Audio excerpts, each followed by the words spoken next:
At this point in the project, we're a little bit behind where I plan to be. We're working a second shift mechanical right now to try and get ourselves back on track. The trains also need to get on track, literally. As the crane lifts each individual car into place and the crew guides the wheels onto the steel track, welders must flatten down part of the track so the base of the train can slip over it. Then every wheel has to be fine-tuned to glide perfectly along the rail. Next, they begin installing 473 magnetic brakes along the track.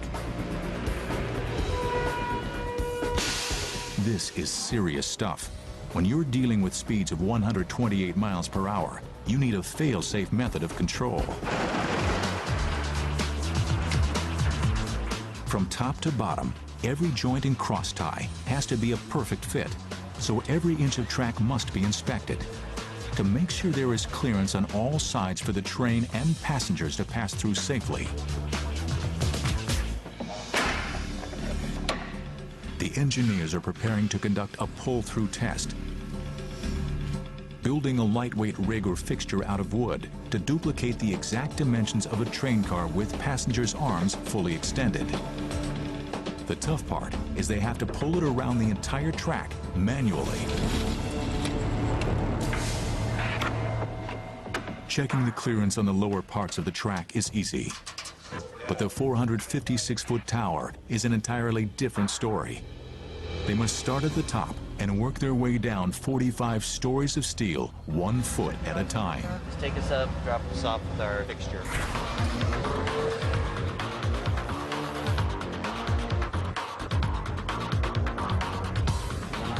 Now boom down, hold the load, boom down. The crane delivers engineers and the fixture to the top of the tower. They must tie themselves securely to the track and move carefully.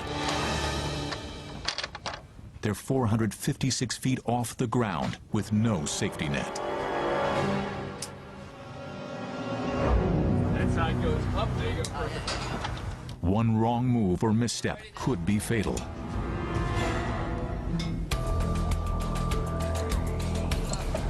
Let's take a few moments here. Good? Okay, so it's running by itself now, right? Okay. Far so good. A few minutes into the test, they run into trouble. Well, how was the clearance? We're about actually a half inch. About a half an inch? Yeah, 3/4. 3/4 of an inch. The plywood extension that simulates a rider's arm appears to be about an inch over the line at the top of the tower.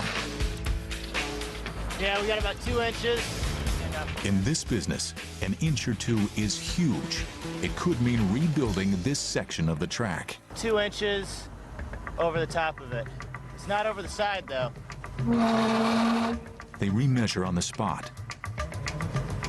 It turns out their plywood arm is a few inches longer than the required safety envelope.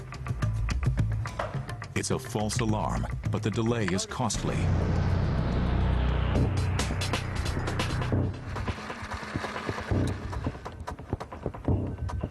If they don't finish the test before dark, they'll have to start all over again tomorrow morning from the top down.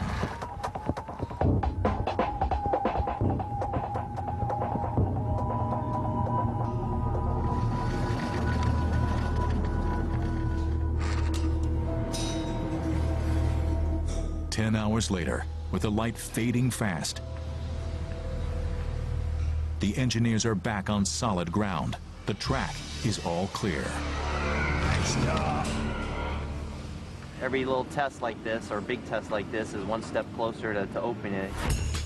The rest of the team greenlights the computer and systems. Now it's time to launch the train. So you'll see that train roll backwards just a little bit. And then they'll know it's there, and then it'll launch and go. Engineers have been waiting for this day for more than a year. It's time to see if their hard work pays off. There's always a little bit of apprehension until the first train gets all the way around the track to make sure there aren't any mechanical interferences.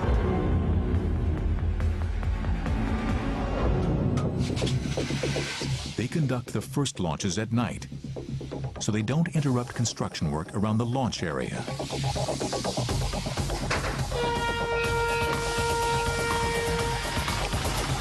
They begin launching the train at slow speeds, easing their way up to 128 miles per hour.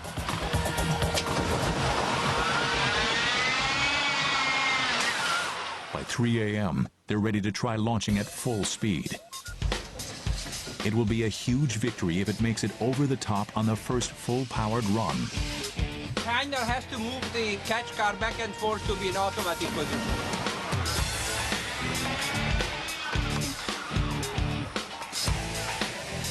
But there's a problem. At full power, the train does not clear the tower.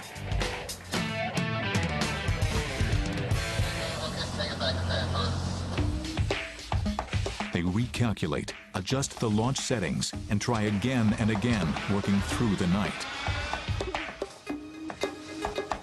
With the sun beginning to rise, they think they've finally cracked it.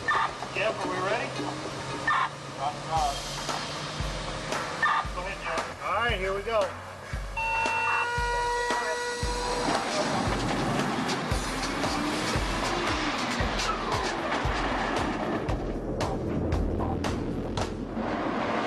Get over there.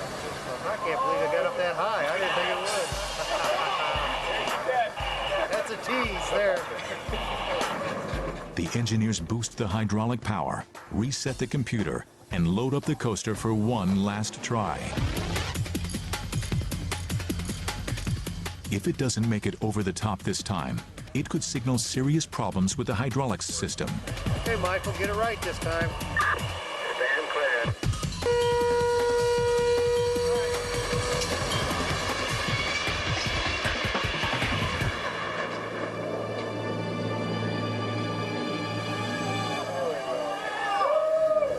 Oh, that looked nice. The train triumphantly clears the tower, so the team moves to the next phase, launching a train full of test dummies. Okay, is the plan to run the loaded one out and launch it too?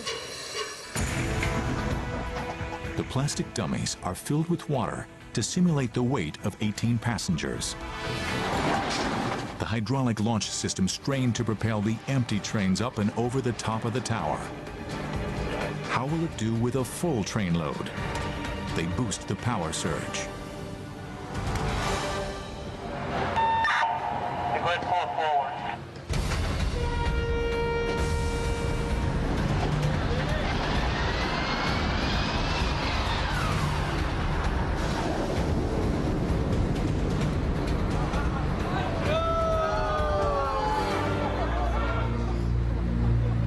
But the train cascades backwards. They reset and try again.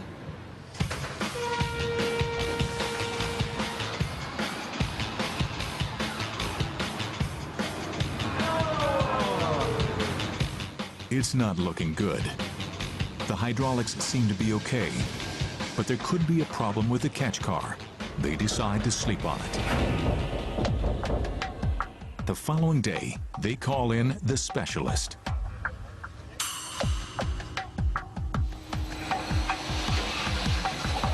Hey, Joe, the catch car isn't coming back. I don't know if they've been in manual or whatever. And a few hours later, they're ready to try again. We're ready to launch. How about you, Jeff? All clear. It's a last-ditch effort. If this doesn't work, the catch car will have to be replaced, and the whole season could be lost.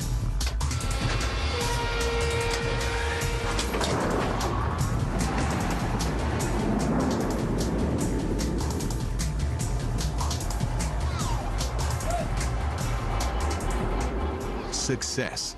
The train clears the top. After more than a year of planning and construction, the ride finally appears to be working smoothly.